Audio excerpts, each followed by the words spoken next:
welcome back to All This Math. This is Professor Parker, and make sure you are subscribed to the All This Math YouTube channel. Make sure you like the video, share the video, even drop something in the comments.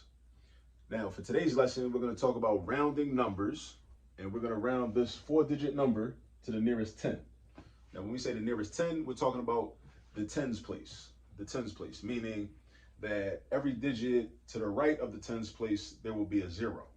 So this 9 is in the tens place. So that means that after we're done rounding, well, at a minimum, right, there will be a 0 right here. But in some situations, we might end up with a 0 in the tens place. Let's see if that happens here. All right, so we start out with the number. First, read the number. 3,496. Think about what digits are in what place. So the 6 is in the ones place. The 9 is in the tens place. The 4 is in the hundreds place. This 3 is in the thousands place, right? Now, we want to round to the nearest 10. So let me grab another color marker. So I'm going to underline the number or the digit that's in the tens place. The digit in the tens place, like I said, is the 9. All right? So if you're doing this work along with me, you should underline the 9 too. All right? Now, then we look to the neighbor of the 9, which is the 6, the digit to the right. We always look to the digit to the right, not to the left, to the right. The digit to the right, not the digit to the left. I repeat. Look to the digit to the right, not the digit to the left. All right? So that would be this 6 in the ones place. Now this 6 tells us basically what we're going to do with that 9. All right? So it tells us if we're going to round up or if we're going to round down, because we only got 2 choices when we round the numbers. We're either going to round up or we're going to round down. So this is a 6. So this is in what I call the 5 and over crew, right? The digits 5, 6, 7, 8, and 9, they indicate that you're going to round up. The digits 0, 1, 2, 3, and 4, they indicate that you're going to round down.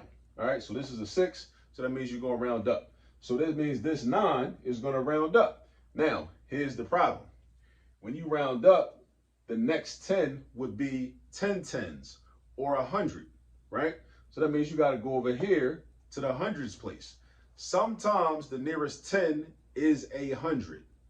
I'm going to repeat that because that might sound a little strange. Sometimes the nearest 10 is not actually a 10, like 10, 20, 30, 40, 50, 60, 70, 80, 90.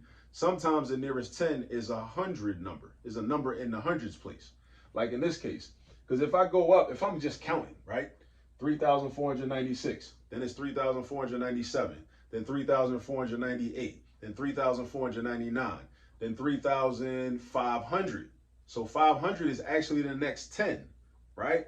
Because sometimes, like I said, the nearest 10 is actually 100, is actually in 100. In this case, it's 500.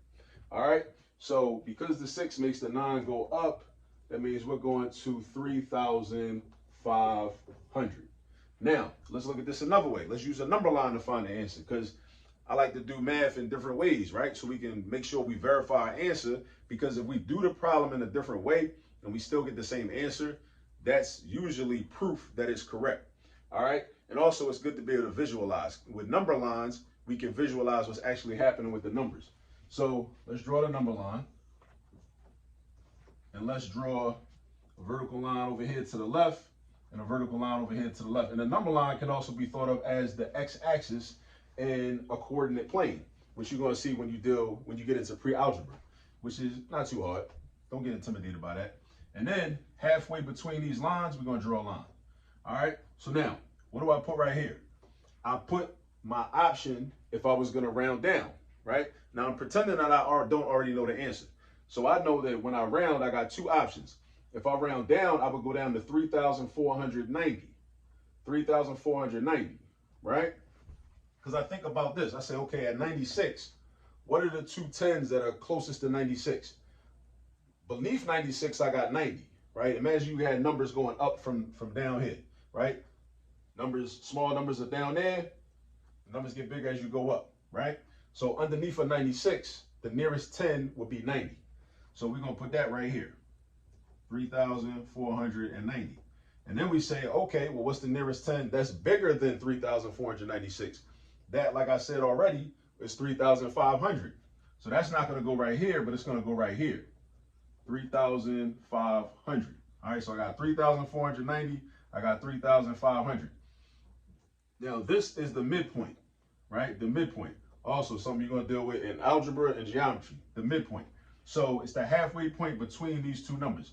So I say, okay, well, what's the difference between these two numbers? It's 10, because 3,500 minus 3,490 is 10.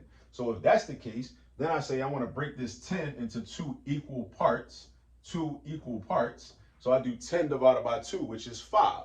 So that means that from here to here is 3,495. 3,495. That's what that is. All right, so now I got my number line set up. Now what I got to do is I got to go back to the original number that we started with, and I got to find out where to plot this number. Where am I going to plot this number? Again, that's another skill that we're going to use that you're going to use in algebra, right? And that's why also it's important, quick little sidebar, for teachers, even if you teach 3rd grade, 2nd grade, 1st grade, whatever, it's important for you also to have an understanding of higher level math, so that way when you're teaching your lessons, you can incorporate and comment on these types of things. Because a lot of people teach lower grades or younger students, and they think, well, it's cool, I don't got to know the higher level math because I'm not teaching that anyway, but you want to prepare your children for that in the future. So you want to know a little bit about calculus. You want to know a little bit about pre-calculus, because all of this right here is a foundation for all of that that's going to come later on. And you want to have your children prepared for that and ready. All right, anyway, back to this. So now, where am I going to plot 3,496? I know that it's not between 3,490 and 3,495. It's not over here, right? It's definitely in between these two numbers because it's bigger than 3,495. So let's say I just put it right there. 3,496. Now the question is the nearest 10. Go back to the language. The nearest 10. The nearest 10. What's the 10 that's nearest to this number? Is it 3,500 or is it 3,490? It's clearly 3,500 because look at this point to there, that distance versus this distance. This distance from here to here is much smaller than the distance from here to here. So this is the nearest 10. Again, this is the nearest 10 because we're trying to see which 10, in this case 3,500, is closer to 3,496. Is it 3,490 or is it 3,500? Is it 3,490 or 3,500? It's closer. Just like if two people standing, if you got like two people standing in the classroom and then somebody is standing in between them and then you trying to figure out like, who is closer, right? You just look at the people. You just look at them and say, oh, he closer to her than he is to him, right? Same thing with this number. Is this number closer to this number or is this number closer to this number? It's clearly closer to this number. So that's another way to see that 3,500 is the nearest 10. Now the last way I'm gonna do it also involves a number line, but it involves something called a rounding hill, right? Some textbooks might call it a rounding mountain. I call it a rounding hill, right? So draw your same line. It's very similar to the number line setup, right? So draw a vertical line here, draw a vertical line there, draw the midpoint, right? So we got 3,490. We put the lower possibility when rounding. We put the upper possibility when rounding. And then we put the midpoint or the halfway point, 3,495, right? Except what we do is we draw a point up here and then I draw like a hill, like a triangle basically. It's basically a triangle like this. So you can do that too. You can draw this on your paper, draw a triangle, right? Now we plot this point. So the 3,496 would be like around here somewhere, except I go up here and I put it on the hill. And I draw like a big circle like that. I think of this as like a basketball, right? So imagine you got a basketball and like any spherical object, right? A sphere. Sphere is something you're going to deal with in geometry when you get to that class, all right? The question is this ball going to roll down this hill or is it going to roll up the hill to the top and then roll down to 3,490? It's not. It's going to roll down the hill like that. And when it rolls down the hill like that, it's going to hit 3,500. So this is called a round. This is the hill, and this is a rounding hill. This is like a visual, so you can be able to see, like, oh, why it makes sense that this number right here, which is 3,496, is closer to 3,500 than it is to 3,490 because it's all about like, what is this ball gonna do, right? If this ball was right here, like, what would this ball do? It follows gravity, right? It's gonna roll downhill. it's not gonna roll uphill. I mean, ain't nobody, you don't see no stick man on here that's pushing this like ball up the hill. Like, what is that? The myth of Sisyphus or something? Sisyphus in the rock pushing the hill up a mountain or whatever.